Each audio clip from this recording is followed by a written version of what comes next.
उसके बाद एंड में कहीं निकाल के कैरेक्टर को थोड़ा उठाया गया कि वो उसको छोड़ देता है, फिर दोबारा उसके पास आता है, फिर अपने बच्चों से मिलता है। आई थिंक और और उसका बिजनेस बर्बाद हो जाना, ये भी सेंस नहीं, लेकिन मुझे एक चीज समझ नहीं आ रही इसमें कि मुझे आप लोगों को ज्यादा पता है कि ये क्या मतलब स्टोरी पहले नहीं लिखी जाती, या देखते हैं टीआरपी किसकी आ रही है, कौन पॉपुलर हो रहा है, उसका कैरेक्टर कम कर दो, इसका कम कर दो, ये तो स्टोरी सारी खराब हो जाएगी। एज अ व्यूअर मैं बात कर रहा हूँ। आप बिल्कुल ठीक कह रहे हैं, इस तरह से नहीं होता, लेकिन इस तरह से होता है कि अगर फॉर एग्जांपल 30 एपिसोड्स हैं तो वो ज़्यादा से ज़्यादा 20 लिखे हुए होते हैं। उसके बाद जब ड्रामा ओनर होता है तो फिर आप, ये मैं हर ड्रामे की कहानी नहीं बता रही हूँ, अच्छे प्रोजेक्ट इस तरह नहीं करते। जैसे हम अभी भी बहुत सारे प्रोजेक्ट शूट कर रहे हैं तो वो ऑलरेडी सारी स्टोरी लिखी हुई है, और वो जब एक्टर को पता होता है ना कि मेरा ये ग्राफ है, मुझे इस तरह काम करना है, ये मेरे पास एक्टिंग मार्जिन है, तो एक्टर बहुत ज्यादा सेटिस्फाइड होता है। उसमें ऐसा नहीं, उसमें ऐसा नहीं था। उसमें ये था कि वो बाद में लिखी जा रही थी, और बाद में जब even the director, even Mohsin Mirza, मैं ये जरूर उनका नाम लेना चाहूंगी कि वो भी बहुत ज्यादा कंसर्न थे कि कुछ कैरेक्टर्स तो उन्होंने फेंक दिए। तो इसका मतलब पर्सनल डिसलाइक और लाइक का मामला भी है इसमें, क्या हो जाता है? आई डोंट नो, मुझे एक तो ये चीज से बड़ा इख्तलाफ है कि हमारे यहाँ ना एप्रिसिएशन की बहुत कमी है, बहुत ज्यादा कमी है। आपको पता है मुझे इस इंडस्ट्री में कम से कम 10 साल हो गए, लेकिन मुझे आज तक वो रजिस्ट्रेशन नहीं मिली। हो सकता है मेरी गलती हो सकता है मैं उस लेवल से काम ना करती हूँ, लेकिन अगर आज भी मैं कोई प्रोजेक्ट करती हूँ ना, तो मैं ये चीज नोट करती हूँ कि या तो हीरो हीरोइन की तारीफ हो रही होती है, या तो किसी ऐसे बंदे की तारीफ हो रही होती है जो बहुत ज्यादा काम किया हुआ हो या बहुत ज्यादा नामवर हो। इवन इन मोहरा मुझे बहुत, ऑडियंस को मैं नहीं कहूंगी, मेरी ऑडियंस बहुत प्यारी है। ऑडियंस तो नम्रा, जो अवार्ड शो हुए थे इसमें क्या आपको इनवाइट नहीं किया गया था, या नॉमिनेशन तो दूर की बात? आप इनवाइट करने की बात कर रहे हैं मुझे कहीं इनवाइट नहीं किया जाता। मैं आपकी बड़ी मेहरबानी, आपने मुझे इस शो पे बुला दिया। नहीं, इतनी जबरदस्त एक्ट्रेस है। मुझे लगता है ये you are a fantastic actor, you are a natural actor. Thank you so much. लेकिन मुझे क्या लगता है, क्या मिसिंग क्या है? वो आता है नादिया, उसमें भी मुझे मोहरा में मुझे किसी ने हाईलाइट नहीं किया कि यार Namra Shahid did a great job, या नम्रा शाहिद ने कोई अच्छा काम किया। इवन कल मेरा प्रोजेक्ट जो मोम्मा का 3rd एपिसोड ऑन हुआ है, तो समथिंग हॉट टू उसका फर्स्ट रिव्यू एपिसोड चला, उन्होंने अपना रिव्यू दिया। मुझे इतना दुख हुआ कि मैंने लिटरली आमना को मैसेज किया कि आमना ने कहा कि दैट गर्ल जिजी's helper, she did an amazing job. Sorry मैं उसका नाम भूल गई, हद हो गई है यार। आप रिव्यू लिखने बैठे हैं, ये जानबूझ के होता है, आप इसमें फिक्र ना किया करें, जानबूझ के होता है ये कि मैं सॉरी आप अवाम को रिव्यू देने बैठे हैं, आपके आगे डायरी खुली है, आप एक नाम लिख के नहीं रख सकते। इंटेंशनल होता है। Sorry I forgot the name. Why did you forgot the name भाई? Why did you forget the name? अच्छा नम्रा, मुझे एक बात बताएं। नहीं, आपकी बात बिल्कुल वैलिड है। मुझे एक बात बिल्कुल आपकी बात वैलिड है और इसका ख्याल रखना चाहिए, लेकिन आपका ये बिल्कुल बात सही है कि ये नाम पता होना चाहिए। प्रोजेक्ट में सबा कमर है, and I completely respect that. She is an amazing artist, she is an amazing human being, और जिस तरह से वो कैरेक्टर में उतरती है वो कोई नहीं कर सकता।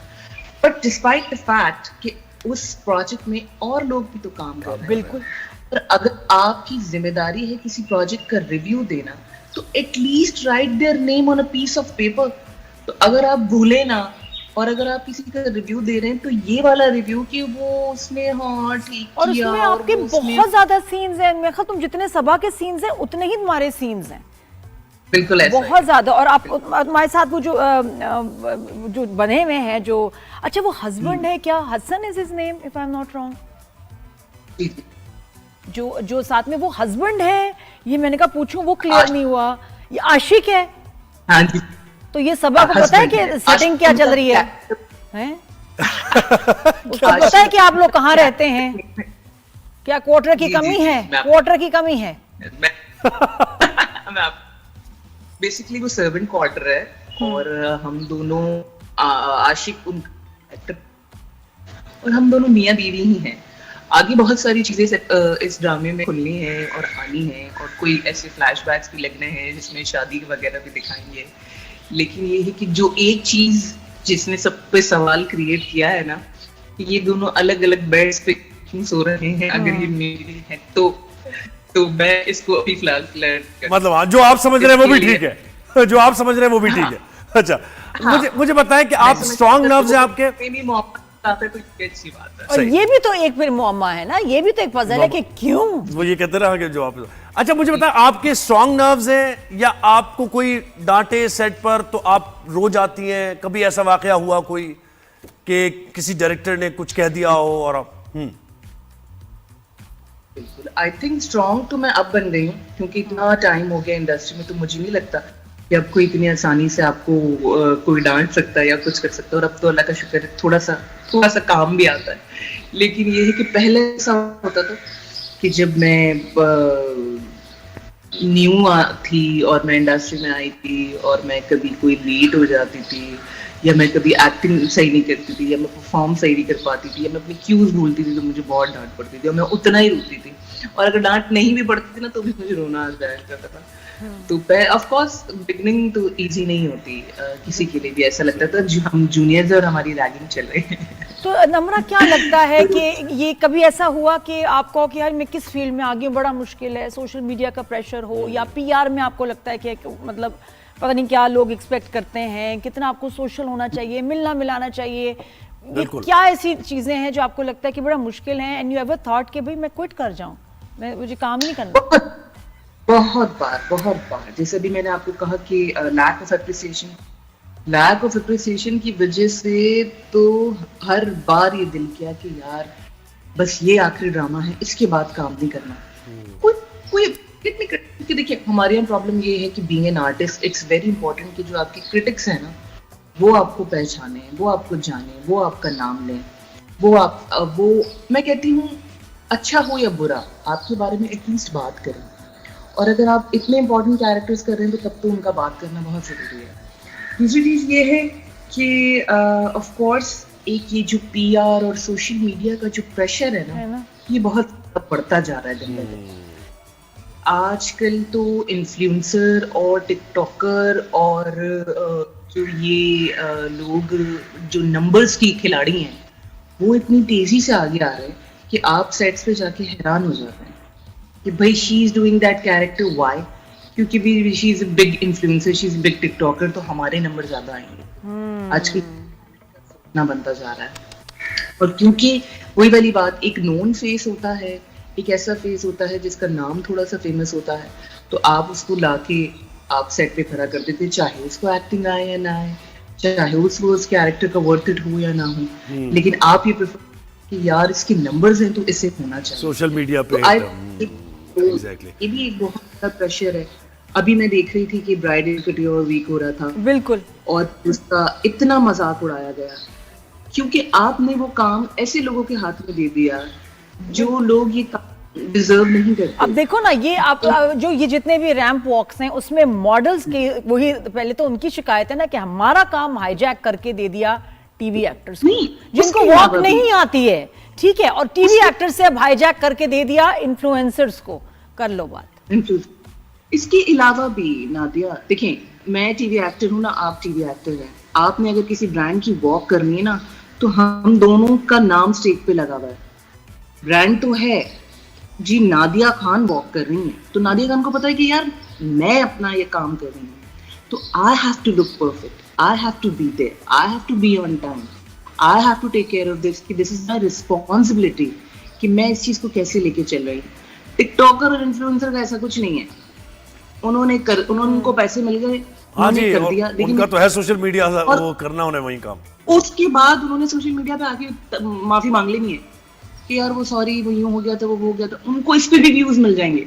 लेकिन पता है दुनिया भर में बहुत जगह जब आपकी शो स्टॉपर होती है तो वो आपकी कोई बहुत ही जबरदस्त मशहूर तरीन मॉडल ही होगी कि यार वो वाली मॉडल, हम पहले यही देखते थे। अब तो ये कि वो पूरा आपका ना मॉडल्स बिल्कुल साइड पे बेचारी और आपका एक्टर सामने, ये नहीं मुझे मसला ये मतलब मॉडल्स को आप पीछे कर रहे हो। नहीं, बट बात ये है कि आजकल हमारे इन्फ्लुएंसर्स और टिकटॉकर्स भी इतने फेमस होते जा रहे हैं, और मैं ये नहीं कहूंगी कि सब बुरे हैं, मैं ये कहूंगी कि जो लोग इसे प्रोफेशन नहीं समझते ना, जिसने इसको मजाक समझा हुआ है, वो बुरे हैं।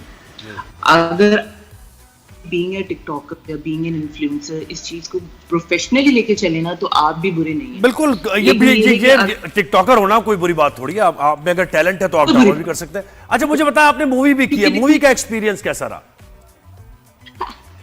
मूवी का एक्सपीरियंस मूवी जैसा ही रहा जैसा पाकिस्तानी मूवीज का एक्सपीरियंस होता है। क्यों हुआ ऐसा? और बस हमारे यहाँ एक तो ना हमें फिल्म ज्यादा अच्छी बनाने आती है, हाँ। और ना हमारी ऑडियंस इस फिल्म इंडस्ट्री पे इन्वेस्ट करने को तैयार है।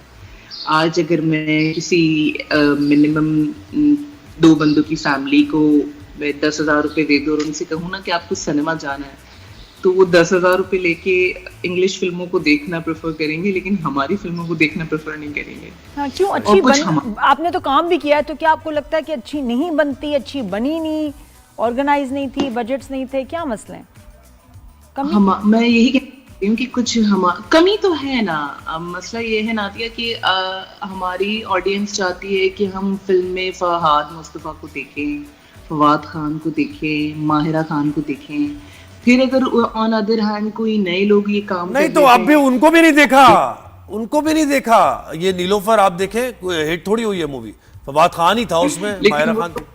वो तो अच्छी फिल्म नहीं थी तो शायद इस वजह से। और ये कि 3 लोग कितनी फिल्में कर लेंगे भाई साल में? यही बात है, आपको एक साल में तो नहीं, तो सबको सबके साथ मूवीज बननी चाहिए। वैसे ड्रामा एक्टर्स को नहीं देखना चाहते लोग, ये मैं आपको बता दूं, वो ड्रामा लगता है। हाँ ऐसा ही है ना, हमारे यहाँ फिल्म का असल में ये तो हमने बना रखा है। देखिए हर तरफ फिल्म का एक्टर अलग होता है, ड्रामा का एक्टर अलग होता है, समझ आए, और वेब सीरीज का एक्टर अलग है। अगर आप इंडिया उठा के देख लें तो जो उनके लोग वेब सीरीज कर रहे हैं वो बहुत कम ऐसे हैं जो ड्रामाज और फिल्में कर रहे हैं, और जो फिल्में कर रहे हैं वो बहुत कम ऐसे हैं कि जी वो वेब सीरीज कर रहे हैं। तो सबकी एक कैटेगरी बनी हुई है, और फिर उनके लोग वो देखना भी पसंद करते हैं।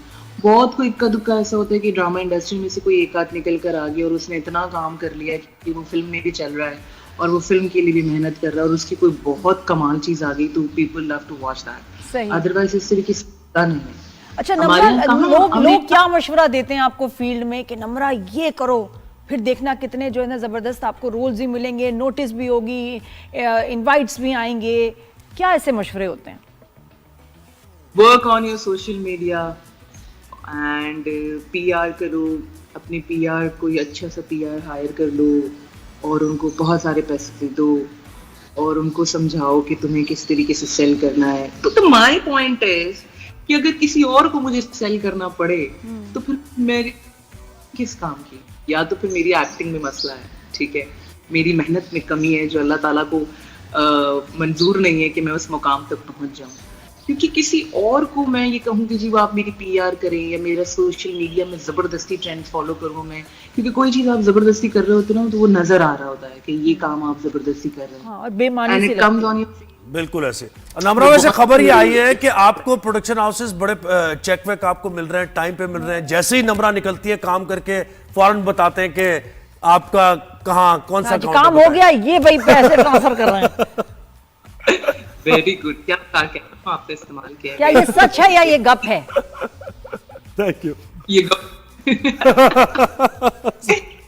देखिए ये तो एक ऐसी चीज है जिससे आई थिंक इस जमाने में हर एक्टर जूझ रहा है और ये एक ऐसी प्रॉब्लम है। मसला ये है 4 चैनल्स हैं, इन्हीं के साथ आपने काम करना है, इन्हीं के साथ आपने अपनी करियर बनाना है, इन्हीं के साथ आपने सब कुछ करना है।